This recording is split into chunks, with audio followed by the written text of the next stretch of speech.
Salut tout le monde, salut les monégasques, bienvenue pour une nouvelle vidéo. Alors pas un débrief, il n'y a pas de match ce soir, enfin il y a la Coupe de France, et on va pas rappeler que Monaco s'est fait lamentablement éliminer contre Reims sur une séance de tir au but, donc ce soir c'est quartier libre, on va dire.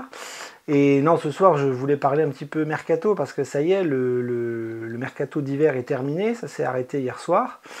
Et donc on a eu un mois un petit peu foufou alors dans tous les clubs de la planète, dans tous les clubs européens, dans tous les clubs ici et là, en Ligue 1. Et à Monaco, on n'a pas échappé à la règle parce que nous, on avait quand même des attentes, on avait des problèmes. Et c'était pas un gros mercato d'hiver qui nous attendait, c'était un petit mercato mais avec des ajustements sur deux postes principaux, et on attendait un petit peu de voir s'il y avait éventuellement des départs surprises, des arrivées surprises, quel joueur allait venir au poste ciblé.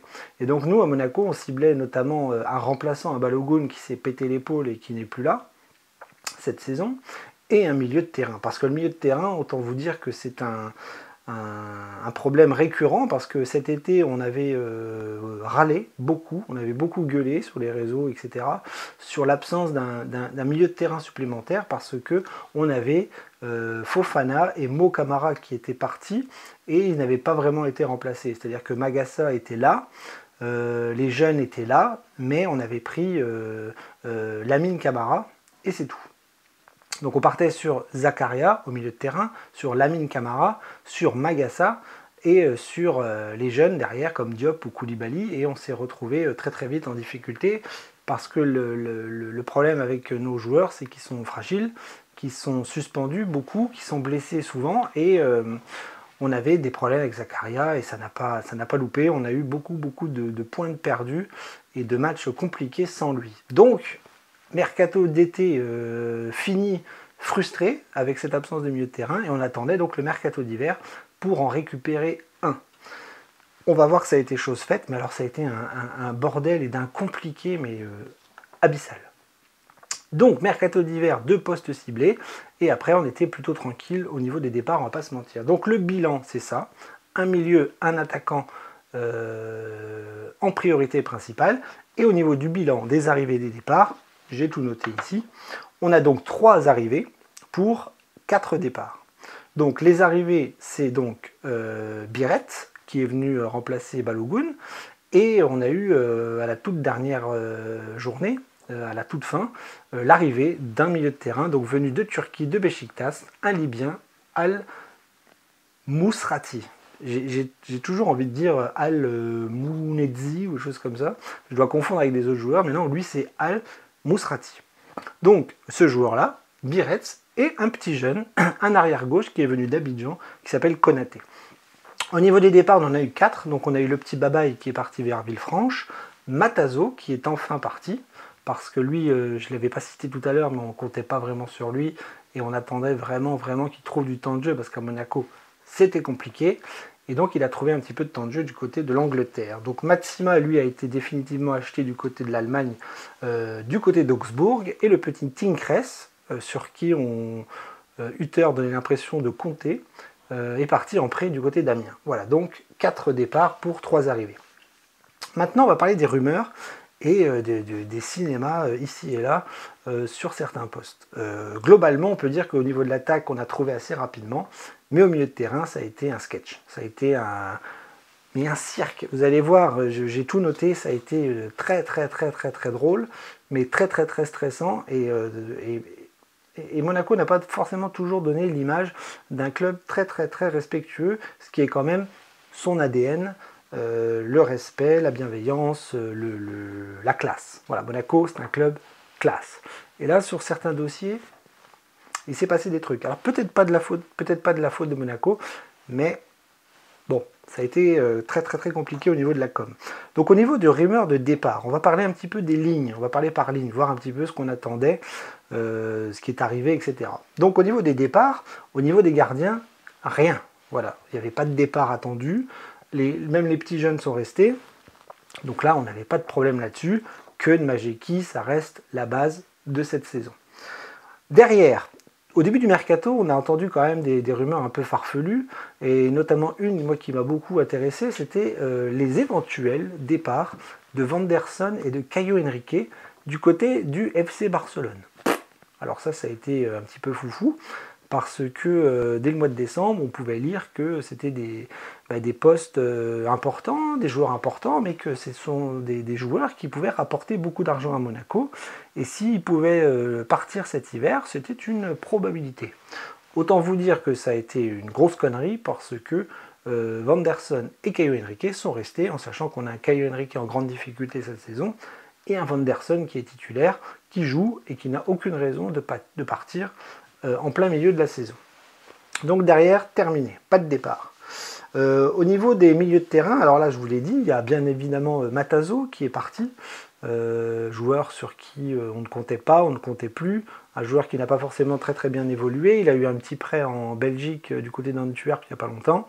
Et cette saison, il est arrivé dans la rotation bien malgré lui, parce que, comme je vous l'ai dit, cet été, on n'a pas pris de milieu de terrain défensif supplémentaire. Et donc, Zakaria, Camara et Magassa étaient avec Matazo en 4e position. Il a fait des petits bouts de match, on l'a vu ici et là. Il a même fait la préparation où je me souviens qu'il avait mis un but à la Turbie.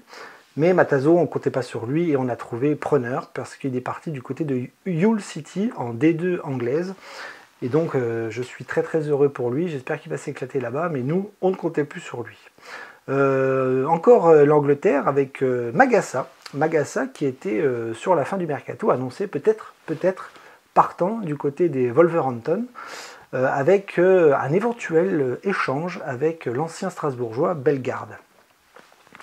Pas idiot, personnellement, moi c'est un transfert qui ne m'aurait pas choqué, qui ne m'aurait pas déplu, parce que Magassa, certes c'est un jeune qui doit travailler, grandir, évoluer, à qui on doit laisser du temps, certes, mais Magassa c'est quand même un joueur qui est sur courant alternatif, qui peut nous coûter des points, et quand il n'est pas dans un bon jour, il est vraiment catastrophique.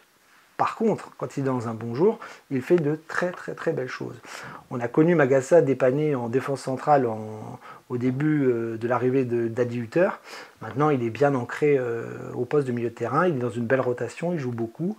Et quand Zakaria n'est pas là, c'est lui qui joue. Quand Lamine Camara n'est pas là non plus, c'est lui qui joue. Donc, le voir partir du côté de Wolves en échange de Bellegarde, c'est pas quelque chose qui m'aurait déplu. Mais ça n'a pas été fait, bien évidemment, le club compte sur lui, il est ancré dans l'effectif. Adi Hutter n'était peut-être pas très chaud de le voir partir, donc ça n'a pas bougé. Bellegarde n'est pas venu, Magassa n'est pas parti. Maintenant, on va parler un petit peu de vent au niveau des départs, parce qu'il n'y a pas eu grand-chose, si ce n'est la rumeur de Brel Embolo, qui était annoncé ici et là, peut-être partant. Alors du côté du Bayern Munich ou du côté de Tottenham, moi c'est les deux clubs que j'ai entendus.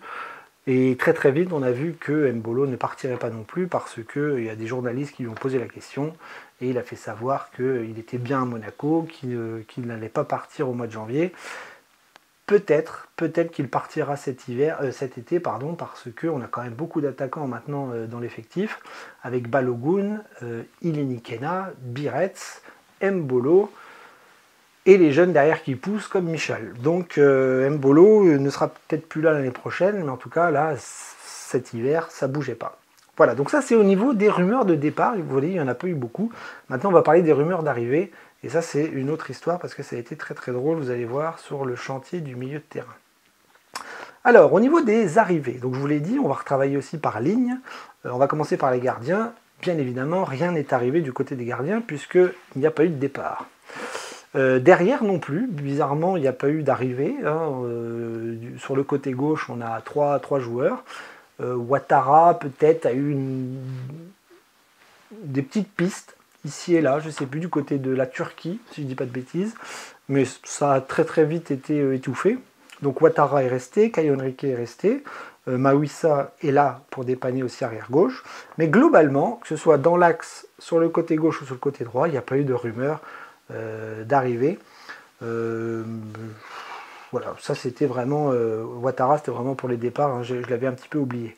Mais donc derrière, au niveau des arrivées, rien, au niveau des gardiens, rien.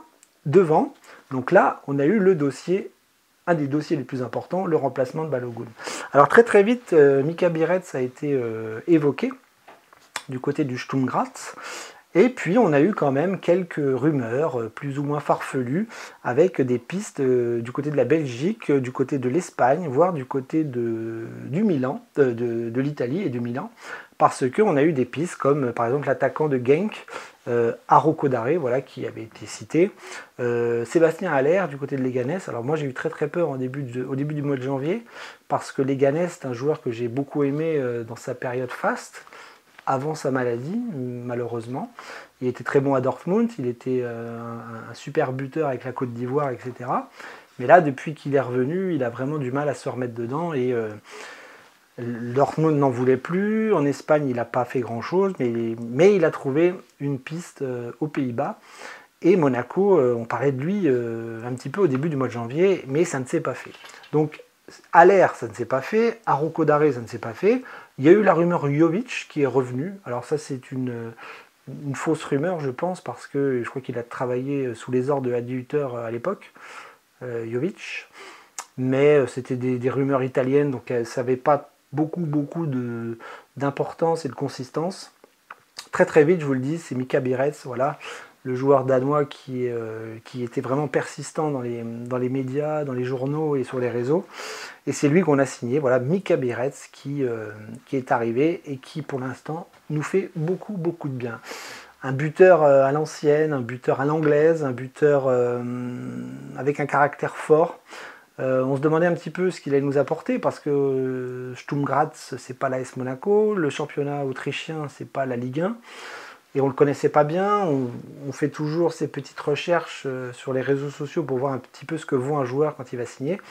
Mais on voyait quand même quelque chose d'intéressant, c'est-à-dire qu'il avait vraiment le profil du vieux buteur, du renard des surfaces, et du mec qui ne se prend pas la tête, qui n'est pas forcément un génie technique, mais qui, dans la surface de réparation, va être un petit peu partout, et dès que le ballon va traîner, il va la mettre au fond. Donc un buteur à l'ancienne, et on l'a vu depuis qu'il est arrivé à Monaco, c'est un buteur à l'ancienne, c'est un renard, et il a déjà mis 4 buts sous nos couleurs. Pardon. Magnifique. Bierets, c'est pas un grand joueur de football international, mais c'est un joueur qui nous plaît beaucoup, qui a une belle mentalité, qui a un beau bagage technique quand même, très bon en pivot, très bon dans la surface, très bon dans l'intégration de l'équipe et de ses coéquipiers. Non, je pense que c'est une bonne pioche pour l'instant. Et j'ai envie de voir maintenant contre les grosses équipes, parce qu'il a marqué contre Rennes qui est au fond du trou, il a marqué un triplé contre Auxerre qui n'est pas terrible non plus. Maintenant, vendredi, on va le voir au Parc des Princes. S'il est plus ou moins servi, ça va être intéressant de voir un petit peu le rendement de ce mec qui quand même donne beaucoup de satisfaction depuis qu'il est arrivé. Voilà, donc ça c'était au niveau de l'attaque. Il y a eu aussi une petite rumeur du côté de l'Angleterre avec un petit jeune qui s'appelait Ryan Honey du côté de Sheffield, mais ça n'a pas persisté, donc ce sont peut-être des vraies rumeurs qui font que ça prospecte un petit peu partout, notamment chez les jeunes joueurs, mais ça n'a pas été suivi d'effet. Voilà, donc maintenant on va s'attaquer au gros dossier, au gros chantier, le milieu de terrain. Alors autant vous dire que ça a été compliqué, ça a été une galère sans nom, c'est-à-dire que du 1er janvier au 31 janvier, Monaco n'arrivait pas à trouver son milieu de terrain. Nous avons eu 12 pistes. 12 pistes avant de trouver la perle rare. Alors je les ai notées. Au début du mois, on a eu la rumeur El Ainaoui qui est revenue, la même rumeur que cet été avec le milieu lensois, qui nous avait fait un coup de Trafalgar avec la visite médicale, parce que Monaco est chaud hein, au niveau des visites médicales. Honnêtement, si vous avez un petit bouton là ou là, on ne vous prend pas. Hein. Donc El Ainaoui, voilà, ça n'a pas été suivi d'effet.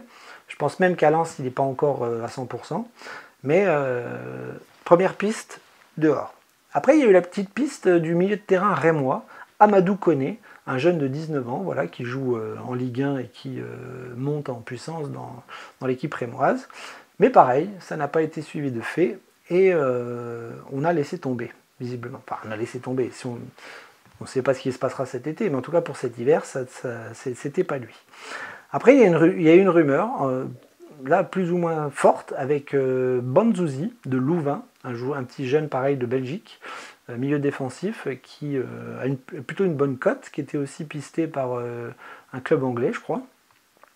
Et ça, on avait l'impression que c'était lui, c'était chaud, ça laisse faire, etc. Et puis finalement, on a senti Monaco, voilà, qui tournait un petit peu autour et qui prospectait un petit peu ailleurs, un petit peu partout. Et Banzuzi, ça ne s'est pas fait. Et je pense même qu'il est resté dans son club belge cet hiver. Voilà, donc après il y a eu la grosse rumeur qui plaisait à tout le monde, Edson Alvarez, le Mexicain de West Ham, et ça, très très vite, on nous a fait comprendre que ça serait compliqué parce qu'il était titulaire dans son club, que c'était cher, et qu'un prêt n'était pas possible du côté de l'Angleterre. Donc ça s'est pas fait, et on avait très envie que ce soit lui, et ça s'est pas fait. Après, il y a eu une petite rumeur du côté de l'Italie aussi avec Casadei de Chelsea, voilà, qui tournait lui entre Monaco, la Lazio ou le Torino. Et je crois qu'il a choisi l'Italie, mais il n'est pas. La piste Monaco n'a pas donné grand-chose derrière. Ensuite, il y a eu, plus on avançait dans le mois de janvier, il y a eu des rumeurs qui étaient chaudes aussi. Alors là, il y a un moment donné où l'équipe nous a sorti au moins 3 noms différents, avec notamment Ndidi de Leicester, voilà, une vieille piste qui était du côté de Monaco les mercatos passés, un petit peu comme Soumaré du côté de Leicester, qu'on nous annonçait à Monaco à chaque fois, et ça ne se faisait pas parce que Leicester nous cassait les bonbons. Et là, Ndidi, on nous a fait savoir aussi que c'était un titulaire à Leicester, qu'il était hors de question de le bazarder, de le prêter ou je ne sais quoi.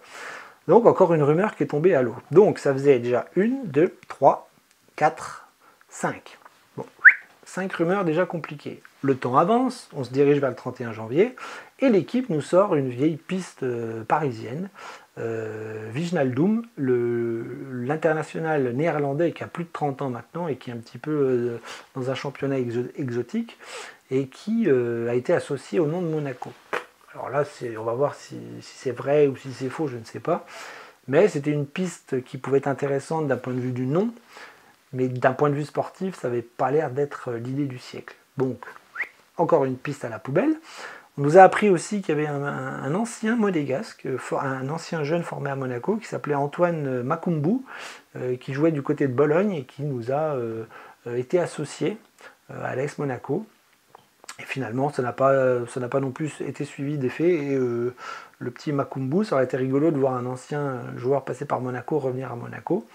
Mais c'est une rumeur qui a duré 24 heures, 48 heures, et ça a été très très très rapide et expédié. Et après, on a trouvé. C'est-à-dire qu'on a trouvé.